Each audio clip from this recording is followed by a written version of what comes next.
أعوذ بالله من الشيطان الرجيم. بسم الله الرحمن الرحيم. السلام عليكم ورحمة الله وبركاته. الحمد لله رب العالمين، والصلاة والسلام على أشرف الأنبياء والمرسلين وعلى آله وصحبه أجمعين. أشهد أن لا إله إلا الله وحده لا شريك له، وأشهد أن سيدنا محمدا عبده ورسوله. قالوا سبحانك لا علم لنا إلا ما علمتنا إنك أنت العليم الحكيم، ولا حول ولا قوة إلا بالله العلي العظيم. أما بعد. Yang saya muliakan barisan ahli jawatan kuasa Masjid At-Taqwa, Tuan Imam, Tuan Bilal, para asatizah, muslimin, muslimat, hadirin, hadirat, para jemaah yang dirahmati dan dikasihi oleh Allah Subhanahu wa taala sekalian. Pertama-tamanya terlebih dahulu marilah sama-sama kita rafa'kan puji dan syukur kehadrat Allah Subhanahu wa taala. Sekali lagi pada malam ini kita diberinya kesempatan dipertemukan sekali lagi untuk hadir yang berada di dalam halaqah ilmu, berada di dalam majlis ilmu pada membincangkan hadis-hadis daripada Nabi sallallahu alaihi wasallam. Mudah-mudahan ada kebaikan, ada keberkatan, ada manfaat untuk kita sama-sama insya-Allah. Hadirin hadirat muslimin muslimat, para jemaah yang dirahmati dan dikasihi oleh Allah Subhanahu wa taala. Alhamdulillah kita sambung balik pengajian kita, perbincangan kita dalam kitab Al-Adabul Mufrad karangan Imam Bukhari rahimahullahu taala. Dan pada malam ni kita masuk sambungan hadis yang ke-113. Kita berakhir hari itu hadis 113, namun belum sempat untuk kita bincangkan keseluruhan kandungan hadis tersebut. Jadi dalam buku kita tu pada muka surat 99. Para jemaah yang ada buku tu boleh rujuk pada muka surat 99, hadis yang ke-113, bab yang ke-62. Bab pada menyatakan membanyakkan kuah, ya, melebihkan makanan ataupun membanyakkan kuah lalu diberikan kepada para jiran. Kita masih lagi berada pada adab dengan jiran ni. Baik, hadis ini kita dah baca pada kuliah yang lepas. Kita pergi kepada terjemahan daripada Abu Dzar radhiyallahu an. Dia telah berkata, telah berpesan kepada aku kekasihku, yakni Rasulullah sallallahu alaihi wasallam, dengan 3 perkara, supaya aku akan mendengar dan aku akan patuh walaupun kepada seorang hamba yang terpotong jarinya, yakni cacatlah.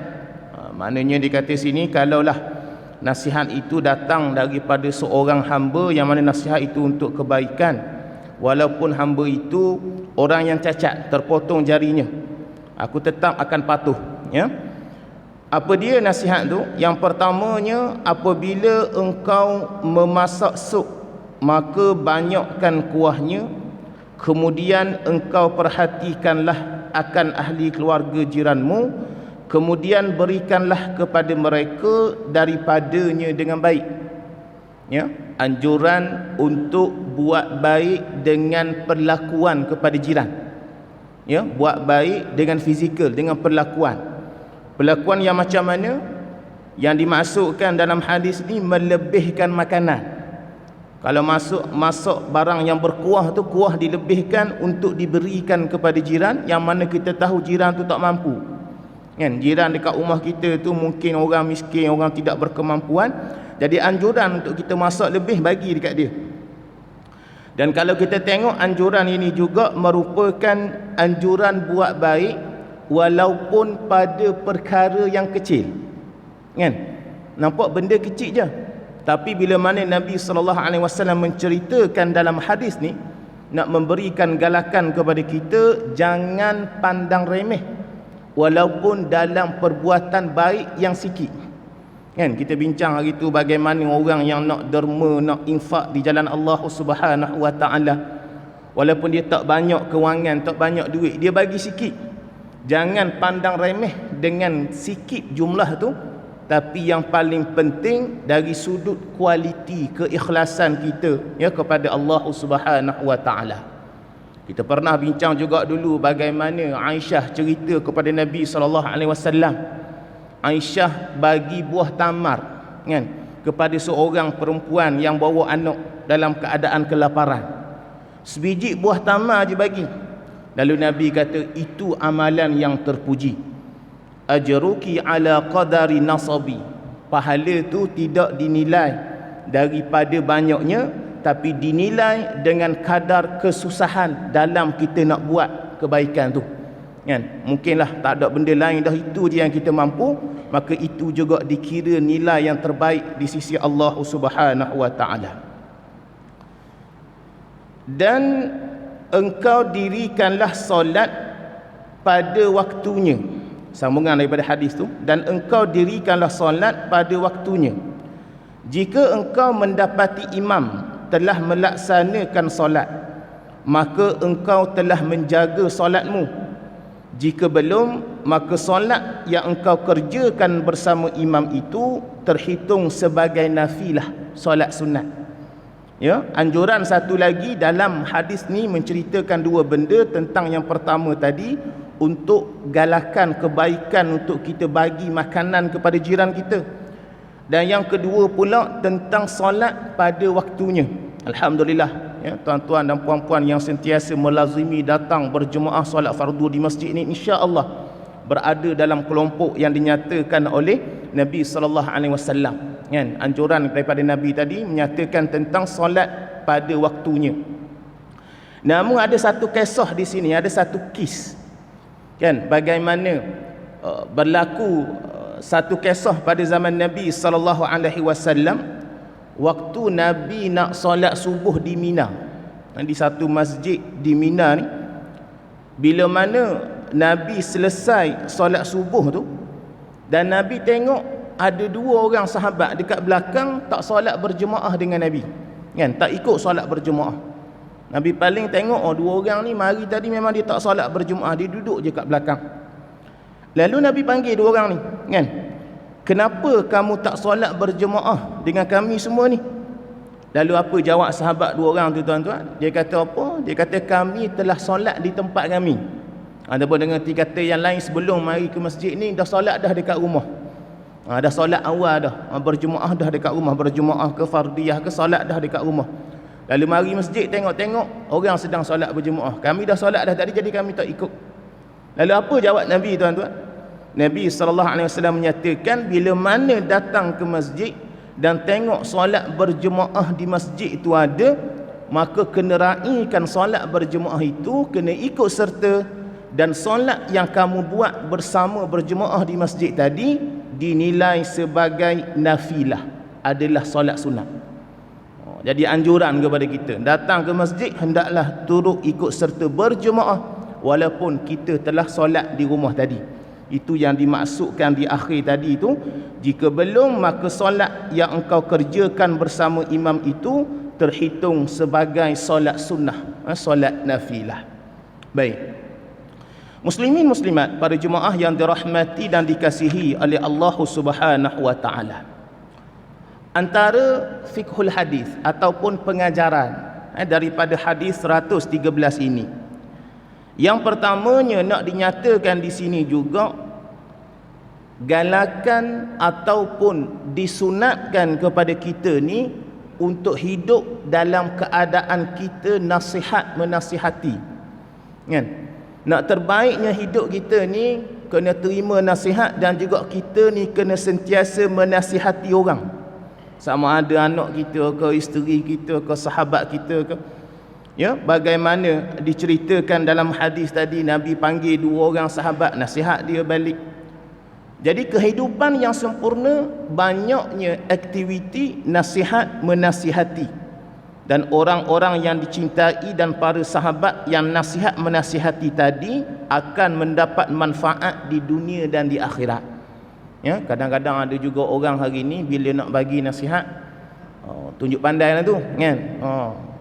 Dan nasihat pun adalah adab-adabnya kan, bil mau'izatil hasanah.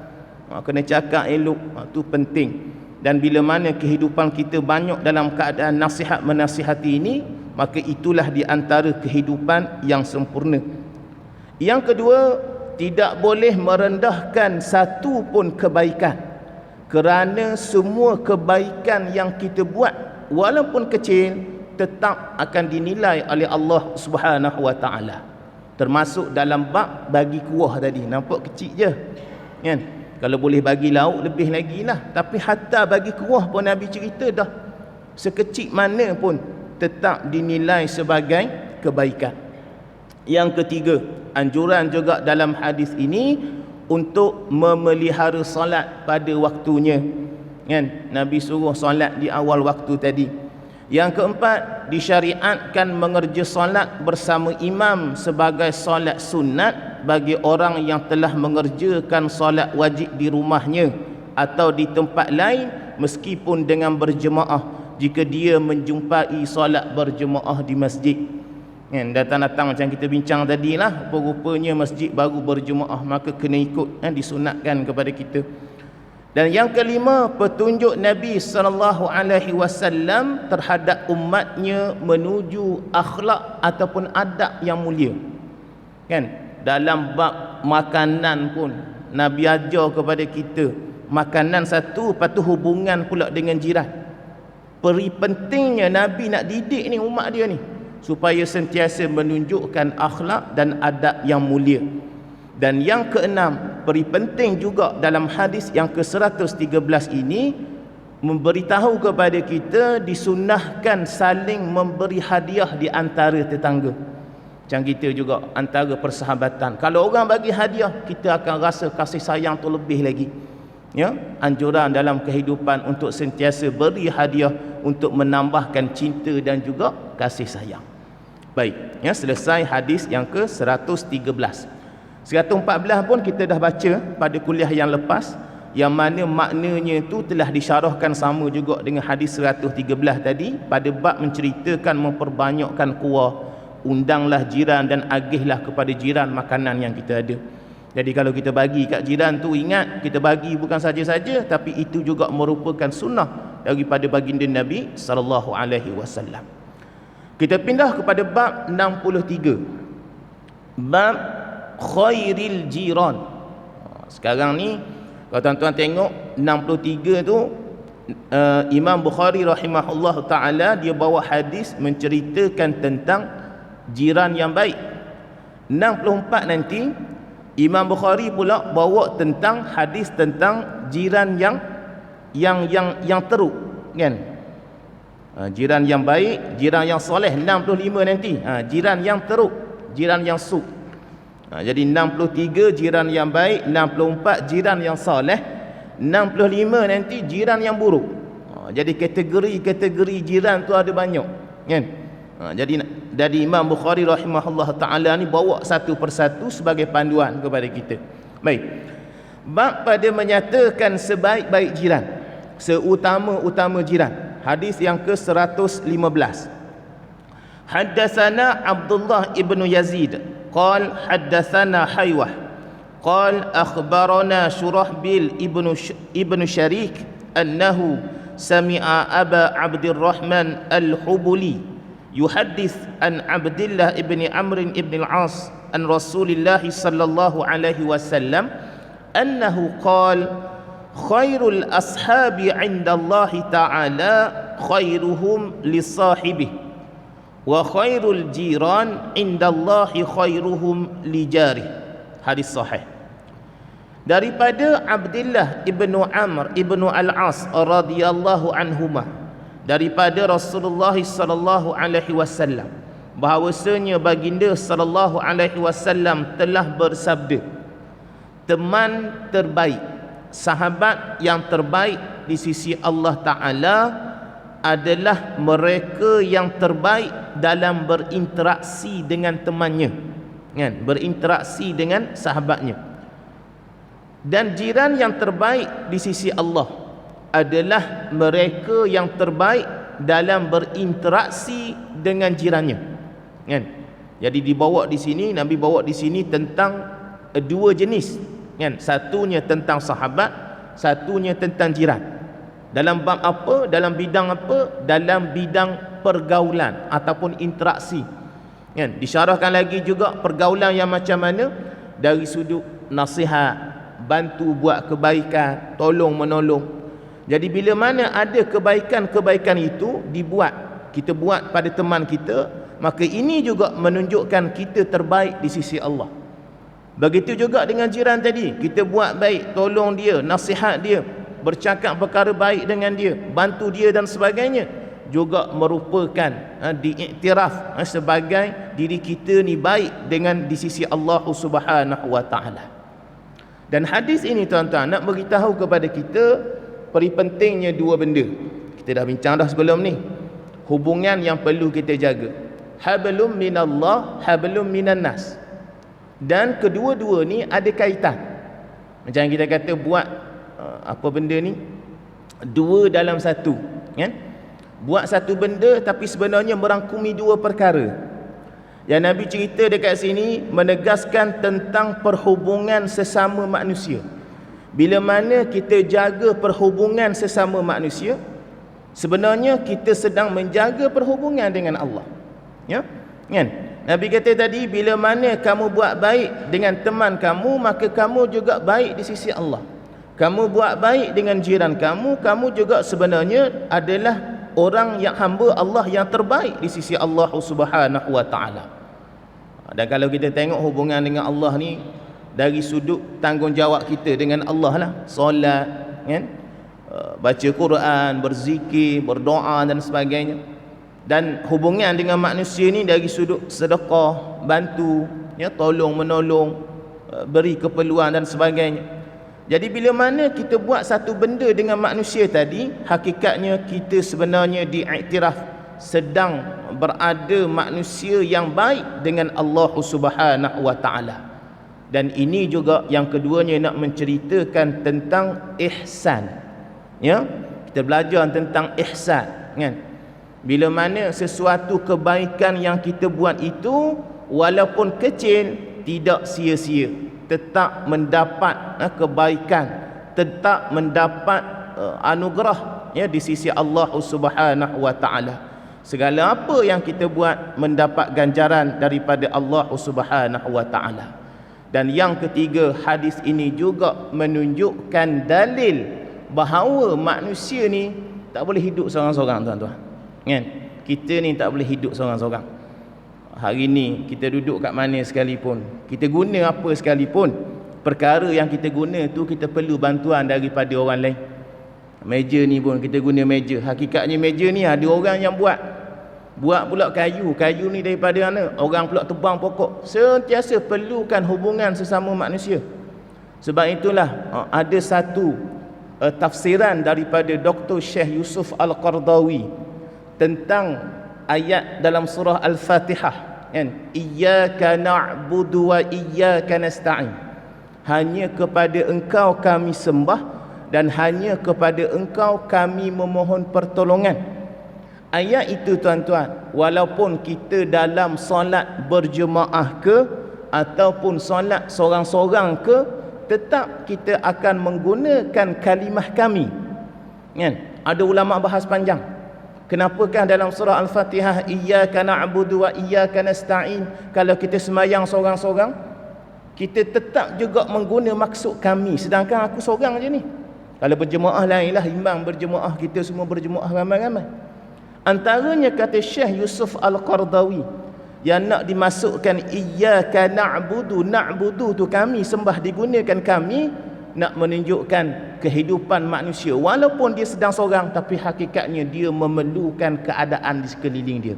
Dia perlu bantuan daripada orang lain, dia perlu hubungan dengan manusia yang lain. Sebab itulah kehidupan kita ke atas muka bumi Allah Subhanahu wa taala tidak boleh hidup dalam keadaan sendirian seorang-seorang. Perlu ada hubungan dengan manusia, dan bila mana jaga hubungan dengan manusia itu, insya-Allah akan jaga hubungan dengan Allah Subhanahu wa taala. Baik. 63 tadi ya. Okey. Kita pergi kepada bab 64. Bab Al-Jaris Salih, bab pada menyatakan jiran yang saleh. Tadi sebaik-baik jiran, sekarang ni nak cerita pula jiran yang saleh. Hadis yang ke-116. Haddatsana Muhammad ibn Katsir qal akhbarana Sufyan an Habib ibn Abi Thabit qal haddatsani Jumail an Nafi' ibn Abdul Harith an Nabi sallallahu alaihi wasallam قال من سعادة المرء المسلم المسكن الواسع والجار الصالح والمركب الحني صحيح لغيره. Belakang tu ada perkataan sahih li ghairi. Itu maksudnya martabat hadis. Ya, hadis ini pada asalnya adalah hukumnya hasan ataupun martabatnya hasan.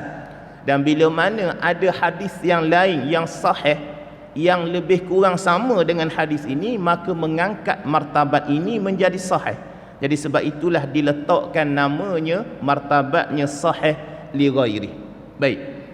Daripada Nafi' ibn Abdul Harith radhiyallahu an, daripada Nabi sallallahu alaihi wasallam, baginda sallallahu alaihi wasallam telah bersabda, min sa'adah, di antara kebahagiaan al-mar'il muslim, bagi seorang yang beriman, yang orang Islam ni, bagi seorang muslim ni, bila mana sebut tiga perkara ni, maka akan jadi bahagia.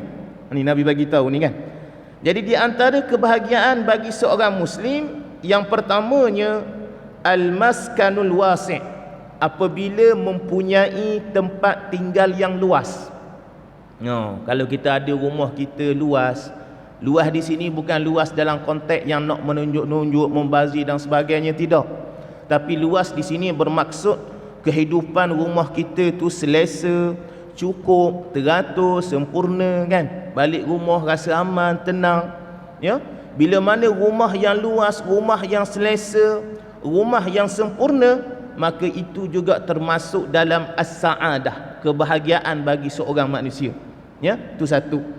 Yang kedua, yang dimaksudkan juga dengan sa'adah, kebahagiaan dalam hidup kita ni, wal jarus salih, mempunyai jiran-jiran yang soleh.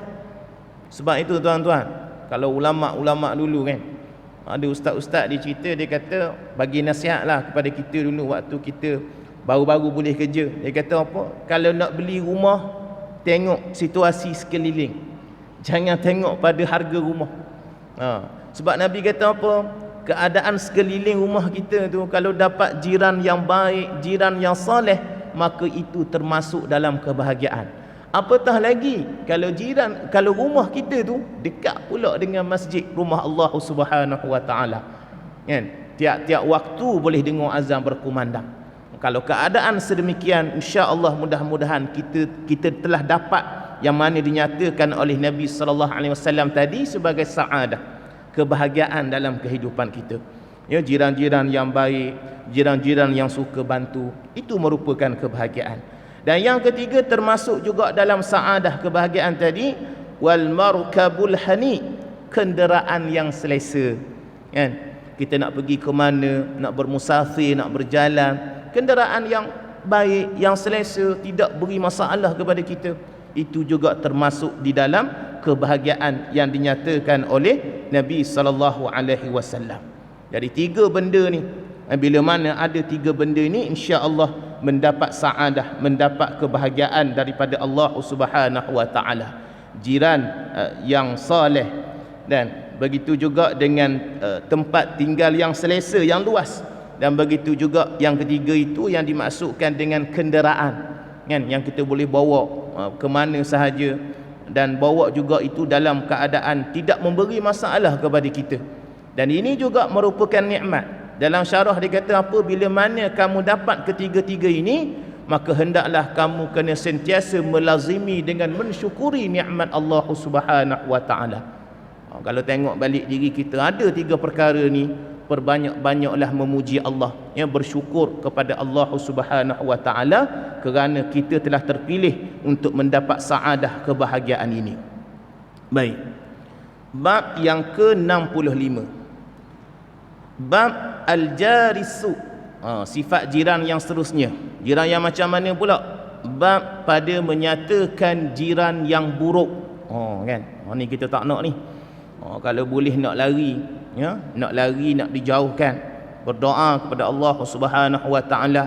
Dan kadang beli rumah tak tahu lagi, rumah baru kan, satu kawasan perumahan, tak tahu siapa kiri, siapa kanan, siapa depan, siapa belakang.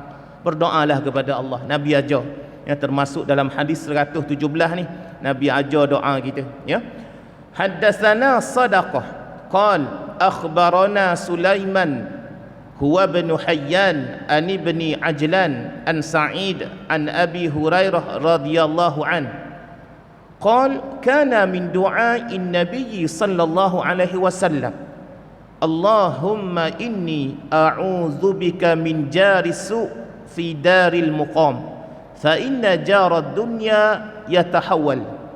Daripada Abu Hurairah radhiyallahu an, dia telah berkata, adalah di antara doa yang dipanjatkan oleh Nabi sallallahu alaihi wasallam.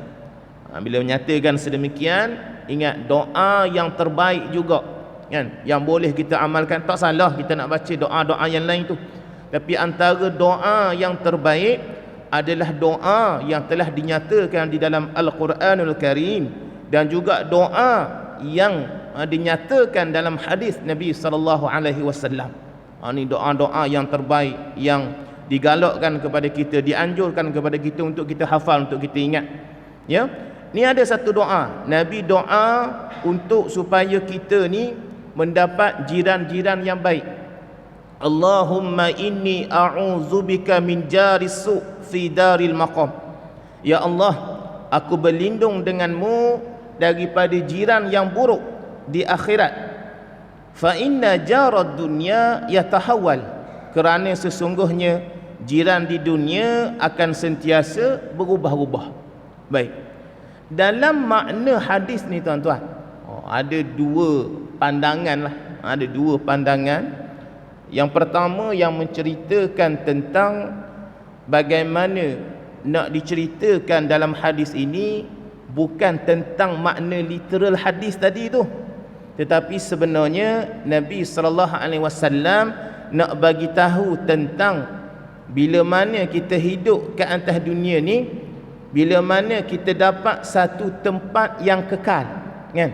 Kita dapat satu tempat tinggal yang kekal. Pada waktu itu kita dianjurkan untuk berdoa kepada Allah Subhanahu wa taala supaya dijauhkan daripada jiran-jiran yang buruk. Kalau waktu zaman orang Arab ni dia ada 2. Satu, manusia yang penempatannya yang dinamakan badui. Badui ni berpindah randah. Dalam hadis kalau kita jumpa bila mana Nabi kata jaa a'rabi, kan? A'rabi itu bermakna orang Arab badui. Itu satu. Dan satu lagi, orang yang tinggal tetap. Tinggal tetap ni diistilahkan dengan mereka ni nama hadari, kan? Duduk tetaplah, duduk lama satu-satu tempat. Jadi Nabi nak bagi gambaran bagi orang yang kehidupannya tetap duduk pada satu tempat yang kekal itu, maka panjatkan doa ni, supaya diberikan jiran-jiran yang baik, dijauhkan daripada jiran-jiran yang buruk bila mana aku menetap satu-satu kawasan. Mungkin mula-mula dia tinggal tu tak tetap lagi, tapi nanti mungkin satu masa aku telah ada penempatan yang tetap, ada rumah yang tetap. Berdoalah kepada Allah, mudah-mudahan dijauhkan daripada jiran-jiran yang buruk, jiran-jiran yang jahat. Itu satu pandangan. Yang kedua, yang dimaksudkan dengan doa ini juga nak menunjukkan kepada kita bahasanya kita berdoa kepada Allah Subhanahu wa taala supaya selepas daripada kita hidup, maknanya di alam barzah, di alam akhirat, kehidupan sekeliling kita tu bukan terdiri daripada orang-orang yang buruk, kan? Kalau duduk dalam neraka, pastinya ahli-ahli neraka orang yang buruk. Ya. Jadi doa ni juga di samping ke atas dunia, hakikat yang lain juga ada ulama menyatakan Nabi mengajar kepada kita supaya kita nanti di darul akhirah. Sebab tu namanya daril muqam. Maksud daril muqam itu suatu tempat yang tak boleh berubah, kekal dah. Dunia ni tak kekal lagi, kita berpindah randah lagi, kita bermusafir lagi sebenarnya. Kan?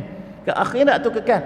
Jadi doa ni juga antara yang lainnya ada pandangan ulama menyatakan supaya kita di akhirat nanti tidak diletakkan di tempat mereka-mereka, kawan-kawan, sahabat-sahabat yang dikenakan azab oleh Allah Subhanahu wa taala. Jadi amat-amat baik ya untuk kita anjurkan, kita cuba sedaya upaya untuk kita ambil daripada doa ni supaya kita dapat amalkan dalam kehidupan kita insya-Allah. Baik. Hadis yang ke-118 masih lagi di bawah bab jiran yang buruk. Haddatsana Makhlad ibn Malik qal haddatsana Abdul Rahman ibn Maghra qal haddatsana Buraid ibn Abdullah an Abi Burdah an Abi Musa radhiyallahu an qala Rasulullah sallallahu alaihi wasallam la taqumus saa'ah hatta yaqtula ar-rajul jarahu wa akhahu wa abahu. Daripada Abu Musa radhiyallahu an telah bersabda Nabi sallallahu alaihi wasallam, tidak terjadi hari kiamat sehingga membunuh seseorang akan jirannya, saudaranya dan ayahnya. Kan? Ni juga kalau kita tengok akan berlaku ke begini ni? Ingat ya, Nabi SAW dulu juga pernah menyatakan Islam ni datang daripada asing, kan? Waktu Nabi dakwah tu orang pelik macam mana ajaran baru ke ni, nak terima Islam tu asing, tapi boleh diterima, akhirnya tersebar luas seluruh dunia. Tapi nanti di akhir zaman nanti Islam itu akan menjadi asing balik. Dan pada waktu itu kata Nabi, fatuba li ghuraba. Pada waktu tu orang yang asing itulah yang beruntung. Kan? Dalam hadis ni Nabi kata tidak terjadi hari kiamat sehingga membunuhnya seseorang akan jirannya, akan saudaranya, akan ayahnya. Nampak macam pelik. Ada ke orang sanggup bunuh jiran? Ada ke orang sanggup bunuh adik-beradik sendiri? Ada ke orang sanggup bunuh ayah dia? Nampak asing, pelik. Tapi akhir zaman nanti akan berlaku. Dan waktu ni pun walaupun kita kata tak banyak, tapi dah ada dah sikit-sikit. Kan, kisah-kisah pelik yang berlaku. Sanggup bunuh mak, sanggup bunuh ayah, sanggup bunuh adik-beradik berkelahi dan sebagainya. Dan ini juga petanda yang Nabi nak cerita kepada kita akan berlakunya hari kiamat tu kalau benda ni berleluasa dah. Kan? Nampak teruk sangat dah, benda dah jadi kebiasaan dah.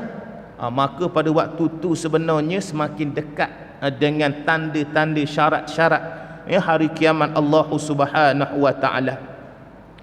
Dan manusia yang bila mana dikatakan dalam hadis ni dia bunuh saudara dia, dia bunuh ayah dia, kenapa dimasukkan dalam bab jiran yang buruk?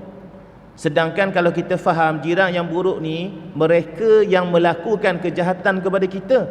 Kalau dia buat kejahatan untuk diri keluarga dia, lantak dia lah, seolah-olah macam tu. Tapi Nabi memasukkan, nak menceritakan bila seseorang tu dia bunuh ayah dia, dia bunuh saudara dia, dan dia tu ada jiran kita, dia sebenarnya termasuk dalam jiran yang jahat, jiran yang buruk, walaupun tidak menyakiti kita. Sebab perbuatannya itu, perlakuannya itu adalah perbuatan yang dilarang oleh Allah Subhanahu wa taala. Jadi termasuk juga dalam ruang lingkup yang lain dalam syarahan ni dia kata apa? Apatah lagi kalaulah juga jiran-jiran kita tu melakukan perkara-perkara haram yang lain. Tapi baik dengan kita, tapi melakukan perkara haram yang lain.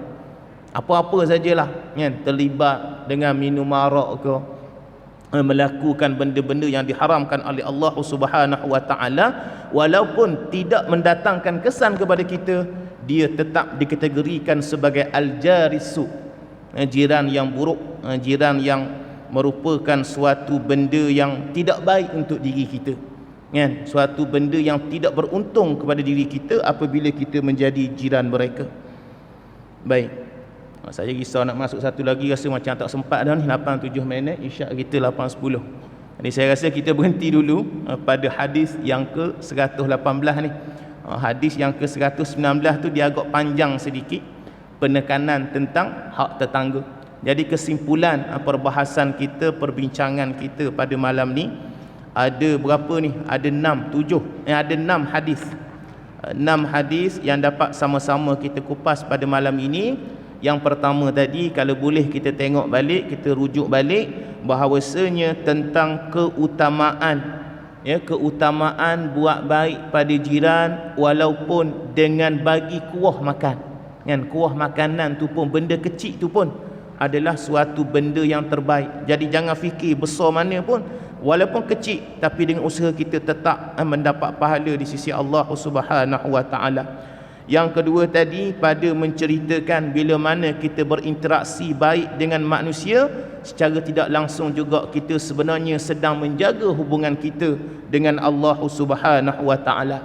Yang ketiga tadi, kita membincangkan tentang ketenangan, kebahagiaan. Bila mana ada tempat tinggal yang luas, ada jiran yang soleh, ada kenderaan yang selesa, maka itu juga termasuk dalam saadah, termasuk dalam kebahagiaan. Dan yang terakhir tadi, kita membincangkan sifat-sifat kategori jiran yang buruk.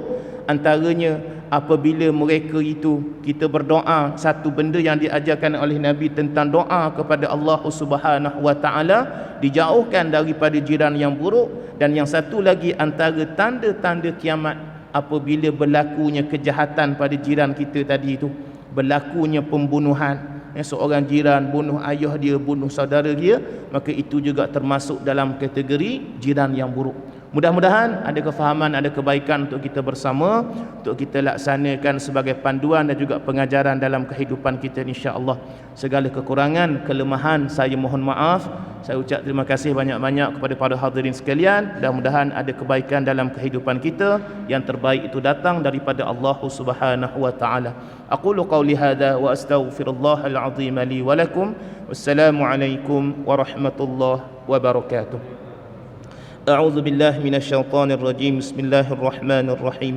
الحمد لله رب العالمين، والصلاة والسلام على أشرف الأنبياء والمرسلين وعلى آله وصحبه أجمعين. اللهم زدنا علما وارزقنا فهما، اللهم أرنا الحق حقا وارزقنا اتباعه، وأرنا الباطل باطلا وارزقنا اجتنابه. وصلى الله على سيدنا محمد وعلى آله وصحبه وسلم، والحمد لله رب العالمين. تقبل الله منا ومنكم.